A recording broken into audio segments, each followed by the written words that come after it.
अक्कलकोट येथील श्री वटवृक्ष स्वामी महाराज देवस्थान संचलित कैलासवासी कल्याणराव इंगळे तंत्रनिकेतन महाविद्यालयातील विद्यार्थ्यांसाठी बस सेवा कार्यान्वित झाली आहे।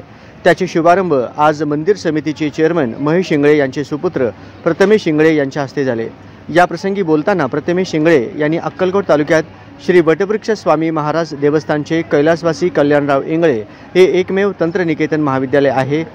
अक्कलकोट तालुक्याच्या ग्रामीण भागातील विविध गावातून तंत्रनिकेतन शिक्षणासाठी येथे विद्यार्थी ॲडमिशन घेतलेले आहेत। अशा विद्यार्थ्यांना ही बस सेवा लाभदायी ठरेल असे मनोगत व्यक्त करून देवस्थानच्या या तंत्रनिकेतन महाविद्यालयात शिकणाऱ्या जास्तीत जास्त विद्यार्थ्यांनी या बस सेवेचा लाभ घ्यावा असे आवाहन विद्यार्थ्यांना त्यांनी याप्रसंगी केले।